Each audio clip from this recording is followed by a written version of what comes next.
Hare Krishna, bienvenidos a todos. Continuando con la lectura del Srila Prabhupada Lilamrita, volumen 2, capítulo 9, Elévate por siempre. Pero mientras todo esto sucedía, un hombre anciano de 71 años paseaba por el East Village de Nueva York y comenzó a demostrarle al mundo que sabía dónde se podía encontrar a Dios. En solo 3 meses, ese hombre, Swami A.C. Bhaktivedanta, logró convencer a la audiencia más exigente del mundo, bohemios, consumidores del LSD, consumidores de marihuana y hippies, de que conocía el camino hacia Dios: desconectarse, cantar y entregarse. Este nuevo tipo de hombre santo, con la debida deferencia hacia el Señor Dr. Leary, se ha presentado con una especie de expansión de la conciencia que es más dulce que el LSD, más barata que la marihuana y que no va a ser reprimida por la policía. ¿Cómo es posible todo esto? A través de Krishna, dice Swami. The East Village Order, octubre de 1966. La salud de Prabhupada fue buena ese verano y ese otoño, y al menos eso parecía. Trabajaba mucho e intensamente y, excepto por 4 horas de descanso en las noches, siempre estaba activo. Daba numerosas clases, una tras otra, sin cansarse, con una voz potente. Su sonrisa era fuerte y encantadora. Su entonada voz era alta y melodiosa. Durante el kirtana ejecutaba ritmos bengalíes de mridanga en el bongo, a veces durante 1 hora. Comía con ganas arroz, dal, chapatis y verduras con ghee. Su rostro era relleno y el vientre proeminente. A veces, a manera de broma, se tamborileaba el vientre con 2 dedos y decía que la resonancia confirmaba su buena salud. El color dorado de su tez mostraba el resplandor de la juventud y del bienestar conservado durante 70 años de hábitos saludables. Cuando sonreía, su vitalidad surgía tan fuerte como para avergonzar a cualquier apagado y licencioso neoyorquino. En muchos sentidos no era en absoluto un anciano. Los nuevos seguidores aceptaban por completo su juventud como una parte maravillosa de Swamiji, así como aquellos habían aceptado lo maravilloso del canto y lo maravilloso que es Krishna. Swamiji no era un hombre común, era espiritual. Podía hacer cualquier cosa. Ninguno de sus seguidores se atrevió a aconsejarle que disminuyera el ritmo, y se les ocurrió que necesitara protección. Ocupaban todo su tiempo tratando de seguirle el ritmo. Durante los 2 meses que llevaba la tienda ubicada en la Segunda Avenida, había logrado lo que antes había sido un sueño. Tenía un templo, una asociación debidamente registrada, total libertad para predicar y un grupo de discípulos iniciados. Antes de estos acontecimientos, un hermano espiritual le había escrito preguntándole cómo administraría un templo en Nueva York. Prabhupada le respondió que necesitaría hombres de la India, pero que podría encontrar a 1 o 2 estadounidenses para que lo ayudaran. Ese intercambio epistolar se había dado durante el invierno anterior. Ahora, Krishna lo había puesto en una situación diferente. No había recibido ayuda de sus hermanos espirituales, ninguna donación importante de los magnates de la India, ni asistencia alguna del gobierno de ese país. Pero estaba logrando resultados de una manera diferente. Esos fueron días felices, dijo. Había luchado solo durante 1 año y en ese momento Krishna me envió hombres y dinero. Si estos fueran días felices para Prabhupada, pero su felicidad no era la de los años del ocaso, de todo anciano que va poco a poco diluyéndose en las sombrías comodidades del retiro. La de él era la felicidad de la juventud, un tiempo floreciente de nuevos poderes, un tiempo en el cual las esperanzas futuras se expandían sin límites. Tenía 71 años, pero su ambición era la de un joven valiente. Era como un gigante que comenzaba a crecer y se sentía feliz porque su prédica se afirmaba, así como el señor Chaitanya había sido feliz cuando viajó solo por el sur de la India difundiendo el canto de Hare Krishna. La felicidad de Prabhupada era la de un sirviente desinteresado de Krishna, a quien Krishna le enviaba candidatos para la vida devocional. Estaba contento de colocar la semilla de la devoción en sus corazones y por entrenarlos en cantar Hare Krishna, en escuchar acerca de Krishna, en trabajar para difundir la conciencia de Krishna. Prabhupada aceleró el ritmo. Estaba complacido por la primera iniciación y el primer casamiento, pero también impaciente por dar el siguiente paso, por hacer más. Era la codicia del Vaishnava, no la de la complacencia sensorial, sino la de hacer más y más para Krishna. Su forma de actuar era la de entrar como una aguja y salir como un arado, o sea, desde el comienzo que había parecido insignificante expandió su movimiento a proporciones considerables. Al menos ese fue su deseo. No se contentaba con este reciente éxito y con su seguridad en la 26 de la Segunda Avenida, sino que anhelaba hacer crecer ISKCON tanto como fuera posible. Esta siempre había sido su visión y la había volcado en los estatutos de ISKCON, para alcanzar la unidad y la paz verdaderas en el mundo, entre los miembros y la humanidad en general.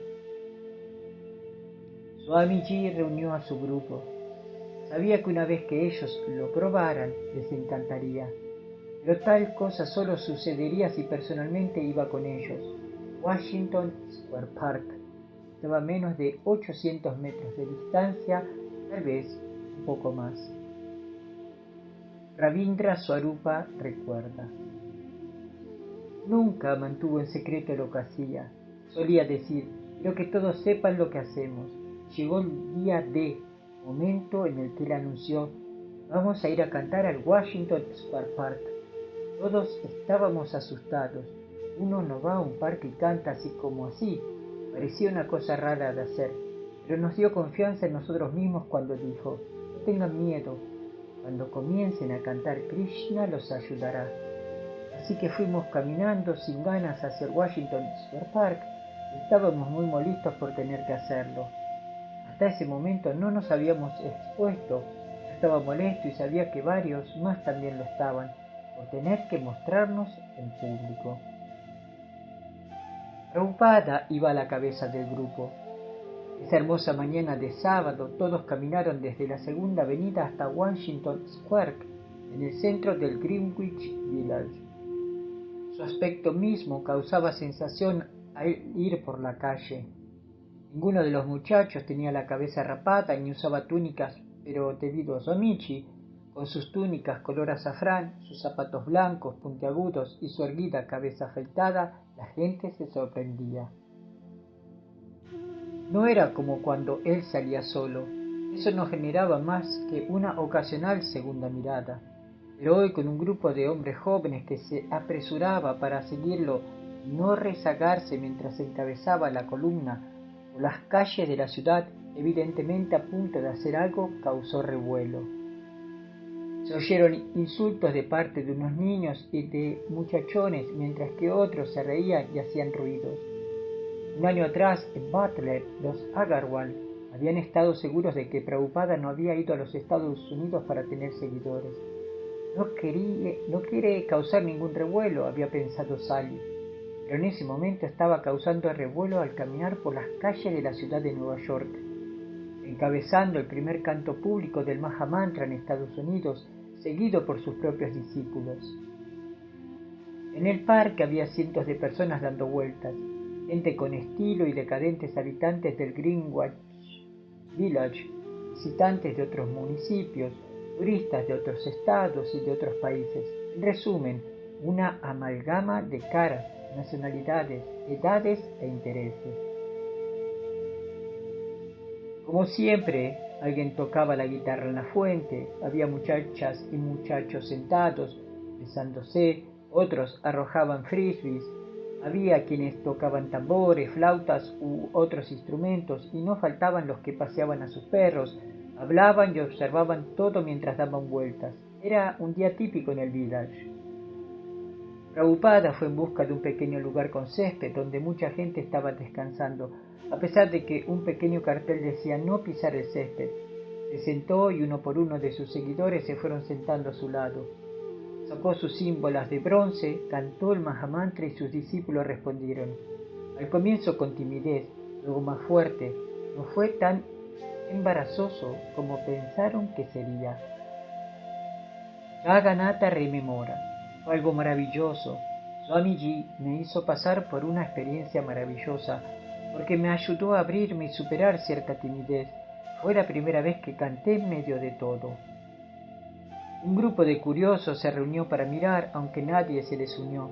A los pocos minutos 2 policías se acercaron entre la gente. ¿Quién es el líder de todos ustedes?, preguntó un oficial en tono áspero.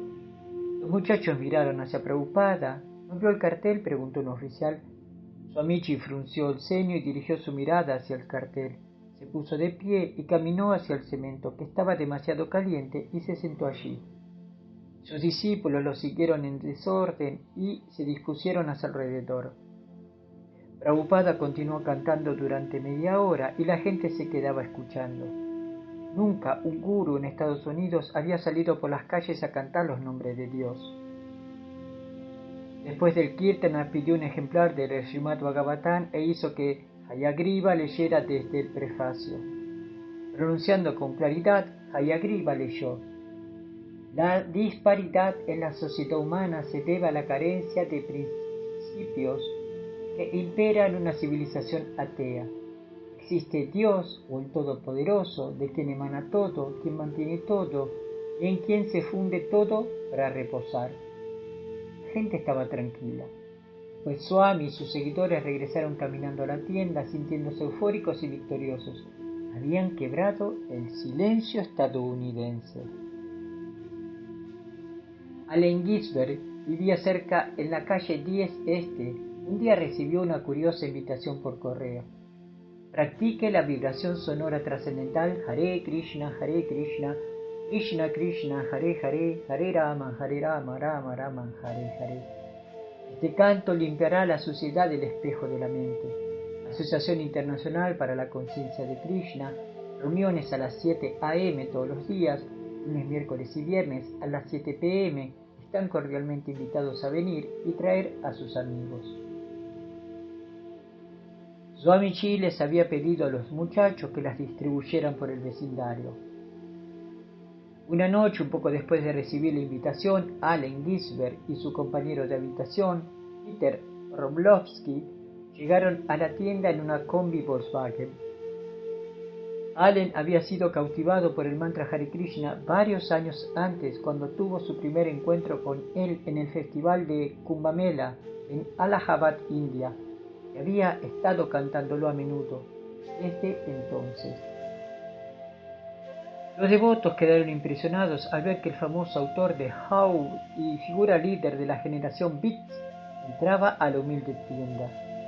Su defensa de la vida sexual libre, la marihuana y el LSD, sus afirmaciones de haber tenido visiones espirituales en lo cotidiano, inducidas por las drogas, sus ideas políticas, su análisis de la locura, su sublevación y la desnudez, y sus intentos de crear una armonía de almas con ideas afines, influyeron en la mente de los jóvenes estadounidenses, sobre todo de aquellos que vivían en el Lower East Side. Aunque de acuerdo con los estándares de la clase media él era escandaloso y desalineado, era por derecho propio una figura de reputación mundial, más que ninguno de los que antes había entrado a la tienda. Allen Ginsberg relata: Bhaktivedanta parecía no tener amigos en Estados Unidos, sino que estaba solo, totalmente solo, y parecía un hippie solitario que había ido al refugio más cercano, al lugar donde alquilar era muy barato. Había pocas personas sentadas en el piso con las piernas cruzadas. Creo que la mayor parte eran hippies del Lower East Side que deambulaban por las calles con sus barbas, con curiosidad y respeto por alguna presencia espiritual. Algunos estaban sentados con los ojos vidriosos, pero la mayoría de ellos eran agradables seguidores de las tendencias y curiosos. Eran refugiados de la clase media en el Lower East Side, con el mismo aspecto de los sadhus de las calles de la India. Esa etapa de la historia estadounidense de lo alternativo fue muy similar. Y a mí me gustó de inmediato la idea de que Swami Bhaktivedanta hubiera elegido el Lower East Side de Nueva York para su práctica.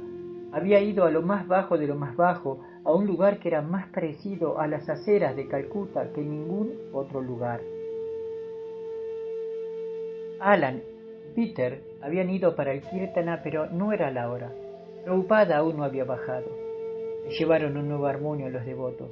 Es para los Kirtanas, dijo Allen, una pequeña donación. Se quedó en la entrada de la tienda hablando con Hayagriva, diciéndole que había estado cantando Hare Krishna por todo el mundo, en marchas por la paz, en recitales de poesía, en una procesión en Praga, en una sociedad de escritores en Moscú. Un Kirtana secular, dijo Allen, pero de todos modos Hare Krishna. Entonces entró Prabhupada. Allen y Peter se sentaron con la congregación y se unieron al Kirtana. Allen tocó el armonio. Allen recuerda: quedé sorprendido de que él hubiera venido con el canto del Mahamantra Hare Krishna, porque parecía un recordatorio de que llegaba de la India. Yo había estado de un lado a otro cantando Hare Krishna, pero nunca había comprendido exactamente por qué o qué quería decir. Me sorprendí al ver que él tenía una melodía diferente. Siempre había pensado que la melodía que conocía era la melodía universal. Me había acostumbrado tanto que la diferencia más grande que tenía con él era en cuanto a la melodía. Yo la había solidificado en mi mente durante años y escuchar otra, eso fue una revolución para mi mente. Después de la clase, Allen se acercó para reunirse con Prabhupada, que todavía estaba sentado en su tarima. Allen ofreció sus respetos con las palmas juntas y tocó los pies de Prabhupada, quien le correspondió asintiendo con la cabeza y uniendo sus palmas. Hablaron brevemente y luego Prabhupada regresó a su apartamento. Allen le dijo a Hayagriva que le gustaría regresar y hablar más con Prabhupada, así que Hayagriva lo invitó para el día siguiente al quedarse al prasadam del almuerzo. ¿No crees que Swamiji es demasiado esotérico para Nueva York?, preguntó Allen. Hayagriva pensó y dijo: quizá. Entonces le pidió a Allen que ayudara a Swami, ya que su visa pronto expiraría. Había ingresado al país con una visa para una permanencia de 2 meses y la prórroga por 2 meses adicionales una y otra vez. Ya hacía 1 año que estaba en esta situación y la última vez que había solicitado la prórroga se la habían rechazado. Necesitamos un abogado de inmigraciones, dijo Hayagriva. Haré una donación para eso, le aseguró Allen. A la mañana siguiente, Allen Ginsberg llegó con un cheque y otro armonio.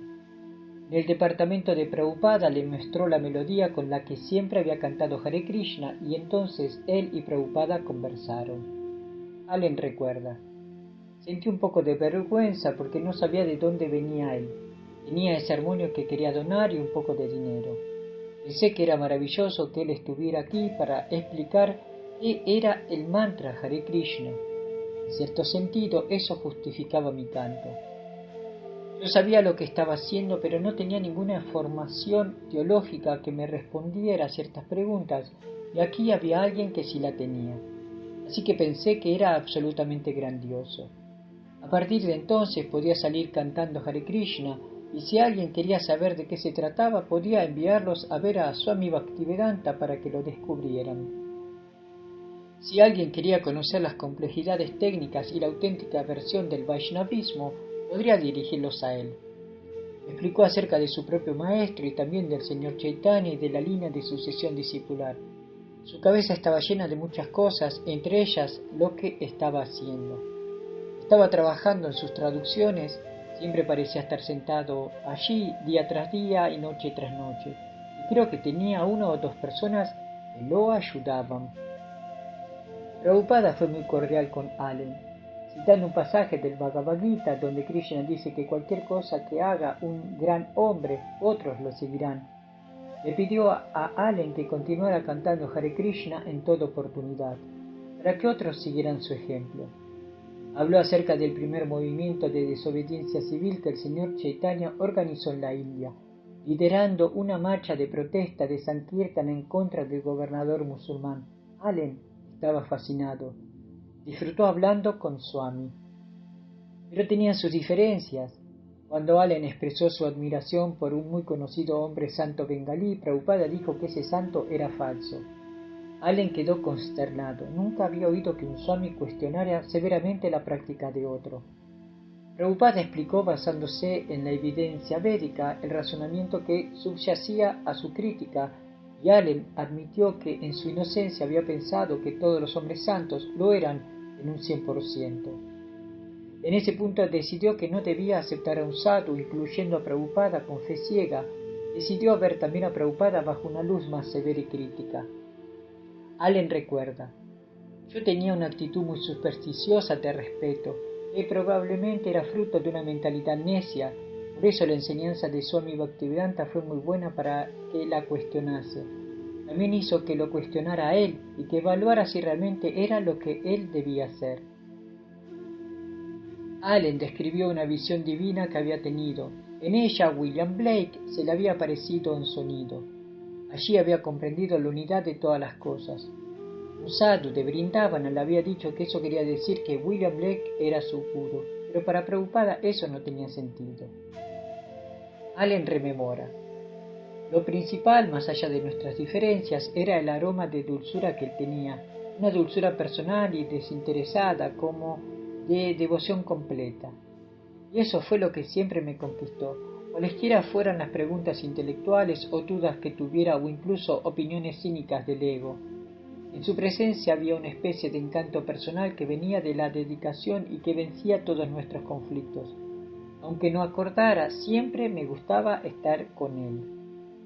Allen estuvo de acuerdo, a pedido de Prabhupada, en cantar más y en tratar de dejar de fumar. ¿Realmente intenta convertir a estos muchachos americanos en Vaishnavas?, preguntó Allen. Sí, respondió Prabhupada alegremente, y a todos ellos los haré brahmanas. Allen dejó un cheque de $200 para ayudar a cubrir los gastos de trámites jurídicos para prorrogar la visa de Swami, y le deseó buena suerte. Brahmanas. Allen no lograba ver cómo podía ser posible tal transformación.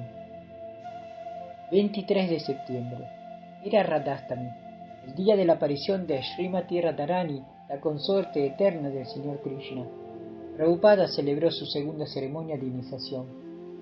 Kay se llamó Kirtanananda, Steve Swatswarupa, a Bruce le dio el nombre de Brahmananda y Chuck Achyutananda. Otro día festivo con un fuego de sacrificios en la habitación delantera de Prabhupada y otro gran banquete.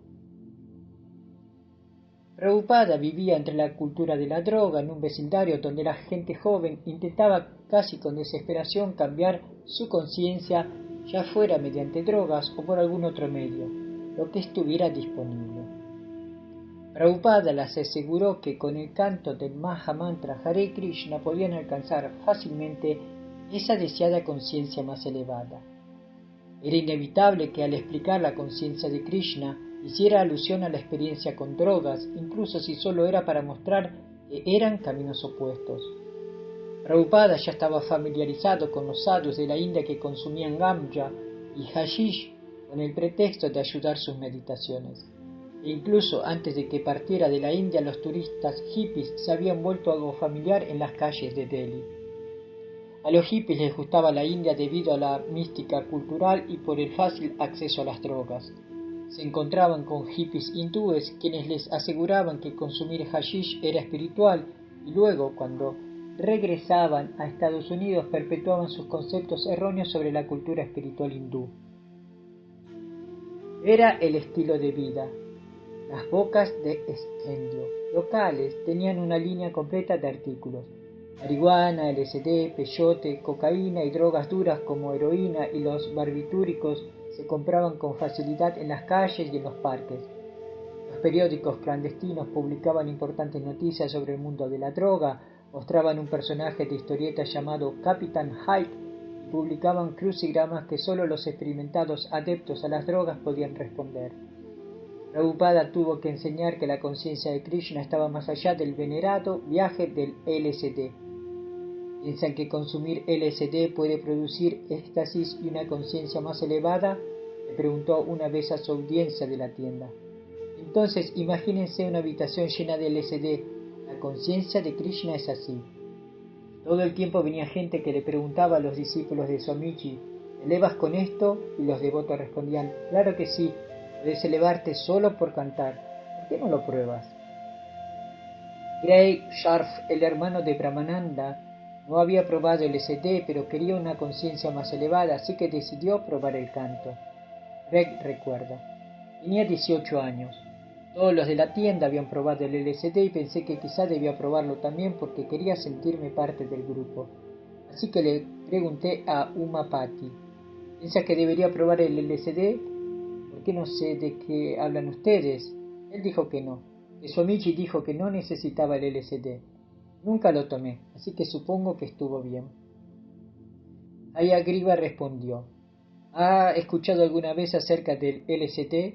Es una droga psicodélica que viene en forma de píldora y si uno la toma puede lograr el éxtasis religioso. ¿Piensa usted que esto puede ayudar a mi vida espiritual?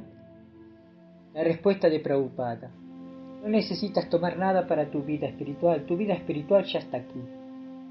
Si algún otro hubiera dicho tal cosa, Hayagriva nunca habría estado de acuerdo. Pero debido a que Swamiji pareció tan categórico, no había ninguna posibilidad de no estar de acuerdo. Swapsarupa relata, sabía que Swamiji estaba en un estado de conciencia elevada y esperaba que me pudiera enseñar el proceso. En la privacidad de su habitación le pregunté, ¿hay algún avance espiritual que se pueda hacer desde el cual uno no caiga?